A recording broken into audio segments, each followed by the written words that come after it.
Nasional Hak Asasi Manusia siap bekerja sama dengan Kejaksaan apabila diminta terkait kasus dugaan pelanggaran HAM berat tahun 1965. Meski begitu, pihak Komnas HAM menyatakan masih akan mempelajari terlebih dulu isi dari setiap dokumen yang dikeluarkan pemerintah Amerika Serikat terkait kasus 1965. Komisioner Komnas HAM Nurholis saat ditemui di Yogyakarta menilai dokumen milik Amerika tersebut memungkinkan menjadi bukti pendukung untuk kembali diadakannya penyelidikan ulang terkait kasus 1965. Namun mereka mengakui hingga saat ini belum ada rencana memanggil pihak terkait seperti pihak pemerintah Amerika Serikat untuk mengklarifikasi hal ini. Menurut mantan aktivis YLBHI ini, jalan rekonsiliasi bisa menjadi solusi penyelesaian, tetapi bukan berarti menutup sepenuhnya. Proses hukum tetap harus berjalan jika ditemukan fakta baru yang menguatkan berkas penyelidikan. Dugaan kejahatan hak asasi manusia berat tahun 1965 merupakan rangkaian kasus penculikan dan pembunuhan sejumlah jenderal TNI Angkatan Darat oleh simpatisan PKI. Pasca pembunuhan, PKI dibubarkan oleh Soeharto dan terjadi pembunuhan masif terhadap para kader dan simpatisan partai tersebut. Peristiwa 65 ini kan memang sangat sensitif. Kemudian juga penyelesaiannya juga tidak ringan, tidak gampang. Maka sejauh ini kita melakukan penyelidikan, tetapi memang ada usulan tidak menutup kemungkinan bahwa kasus ini dapat diselesaikan secara rekonsiliasi. Akan tetapi kalaupun ada rekonsiliasi harus ada pengungkapan kebenaran. Jadi kalaupun nanti dipilih jalan rekonsiliasi untuk pengungkapan kebenaran, maka dokumen ini menjadi bagian yang penting dari proses rekonsiliasi itu sendiri. Tetapi saya perlu garis bawahi sampai hari ini belum ada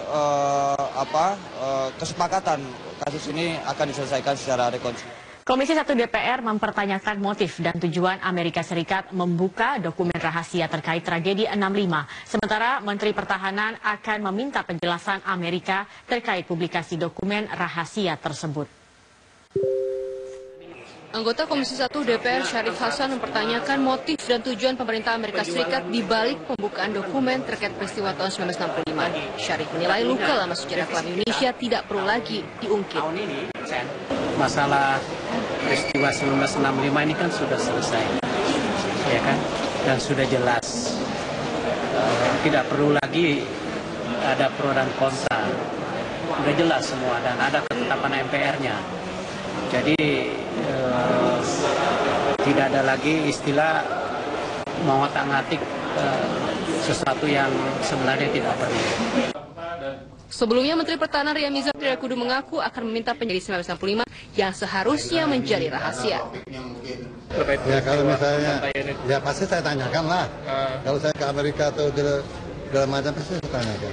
Atau nanti saya panggil duta besar sambil ngomong-ngomong segala macam. Bagaimana sebenarnya kan? Akan dicek ke... Selasa lalu, 39 dokumen rahasia Kedutaan Amerika Serikat untuk Indonesia periode 1964-1968 dipublikasikan secara terbuka. Puluhan dokumen tersebut mengonfirmasi dugaan Amerika Serikat dalam peristiwa tragedi 65 soal rencana pemberian bantuan terhadap militer Indonesia. Tim Liputan, Metro TV. Pemerintah Indonesia menegaskan tidak akan menggunakan begitu saja 39 dokumen milik Amerika Serikat terkait peristiwa 1965. Namun Amnesty International Indonesia meminta pemerintah aktif mengklarifikasi kebenaran peristiwa yang selama ini dianggap sebagai propaganda. Menteri Koordinator Bidang Politik, Hukum dan Keamanan, Wiranto, menyatakan dokumen Amerika Serikat tentang peristiwa 1965 tidak bisa dijadikan acuan untuk mengungkap sejarah kelam bangsa. Pasalnya, perlu ada upaya untuk meyakini kebenaran dari isi dokumen tersebut. Kita sudah di Polhukam, sudah berkali-kali melakukan rapat koordinasi. Gimana caranya selesaikan itu? Dengan Komnas HAM sekalipun kita juga sudah melakukan rapat itu. Ya, kan? Ada yang dokumen dari Amerika Serikat, dari manapun nanti yang muncul, tentunya tidak serta-merta dokumen itu kemudian kita jadikan satu bagian ya dari proses penyelidikan. Tentu perlu satu upaya untuk meyakini betul apakah informasi-informasi yang dari luar negeri itu layak untuk dijadikan satu bagian dari pembuktian itu. Sikap pemerintah ini mendapat kritikan dari Amnesty International Indonesia.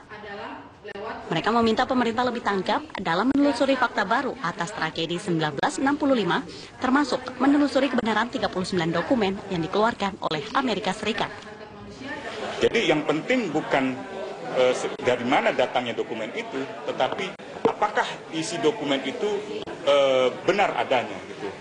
Lokasi, waktu yang dijelaskan di dalam dokumen-dokumen itu semuanya berkenaan dengan lokasi-lokasi yang ada di Indonesia dan waktu-waktu tentang peristiwa yang terjadi di Indonesia.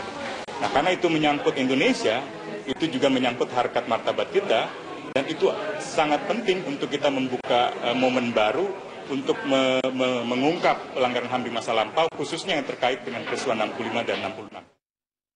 Peristiwa 1965 diawali oleh aksi penculikan dan pembunuhan sejumlah jenderal TNI Angkatan Darat oleh anggota militer. Pasca peristiwa tersebut, Partai Komunis Indonesia dibubarkan dan terjadi pembunuhan terhadap kader serta simpatisan partai tersebut. Hingga kini, angka pasti korban pembunuhan belum bisa ditentukan. Tim Liputan, Metro TV. Terkait hal ini, pakar hukum internasional Hikmahanto Juwana menilai tidak ada motif khusus dari Amerika Serikat terkait dibukanya 39 dokumen peristiwa 1965-1966. Pasalnya dokumen ini dibuka 50 tahun pasca kejadian dan tidak lagi dikategorikan sebagai dokumen rahasia. Sikap Amerika Serikat ini pun diyakini tidak akan mempengaruhi hubungan diplomatik antar negara Paman Sam dan Indonesia. Terkait dengan hubungan Indonesia-Amerika saya rasa tidak ada pengaruhnya. Karena memang ini kan yurisdiksi dari masing-masing negara. Bahwa di Amerika ada aturan yang merahasiakan sampai jangka waktu tertentu. Dan setelah lewat waktu maka bisa dibuka dan diakses oleh publiknya. Tentu kita tidak bisa mencampuri aturan yang berlaku di Amerika Serikat tersebut. Yang kedua, bahwa kemudian banyak orang ingin mendapatkan akses terhadap informasi itu, mencoba untuk melihat kembali apa yang terjadi dengan mengambil fakta-fakta, itu tentu sah-sah saja.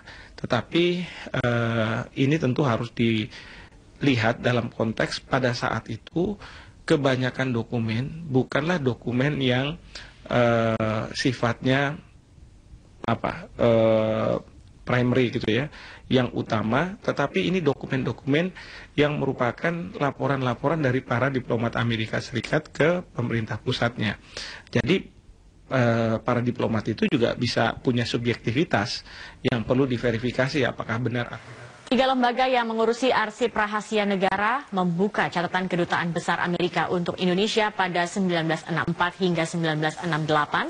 Catatan itu menjadi polemik di Indonesia karena berisi informasi baru terkait tragedi berdarah 1965. Peristiwa berdarah 1965 kembali menjadi topik hangat sepekan terakhir setelah 3 lembaga arsip Amerika membuka dokumen rahasia terkait peristiwa tersebut. Dokumen rahasia yang menjadi catatan Kedutaan Besar Amerika untuk Indonesia pada 1964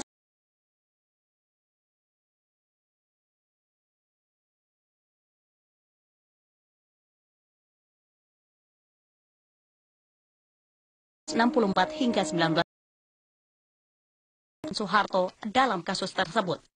Disebutkan pula informasi soal keinginan tentara untuk mengkudeta Presiden Soekarno, serta dukungan aktif para pejabat Amerika Serikat kepada TNI untuk menumpas PKI. Publik pun berharap pemerintah kembali menyelidiki dan mengkonfirmasi kebenaran dokumen itu. Adapun, pemerintah berjanji akan berkoordinasi dengan pihak Amerika Serikat dalam waktu dekat.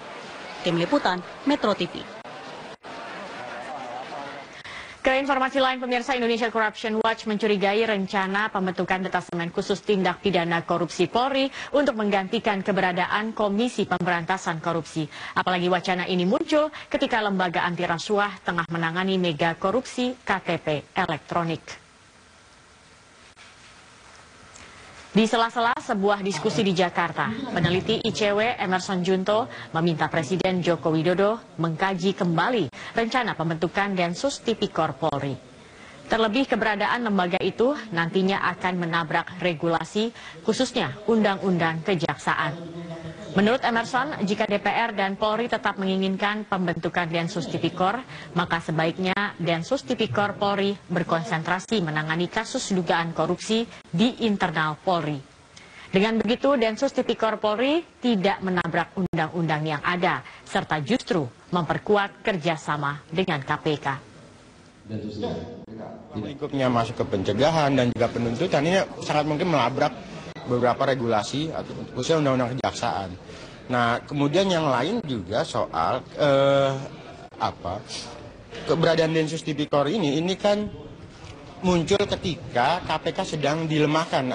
Kecurigaan-kecurigaan bahwa keberadaan Densus untuk menggantikan KPK ini nggak bisa dipungkiri, ini akan mengganggu sebenarnya performa Densus Tipikor Mabes Polri yang akan. Pemirsa, sebanyak 6 rute inovasi disiapkan oleh PT Transjakarta untuk mengatasi kemacetan di jalur busway dan akan mulai beroperasi mulai Senin pekan depan. Informasi ini akan kami hadirkan usai Headline News pukul 17 waktu Indonesia Barat.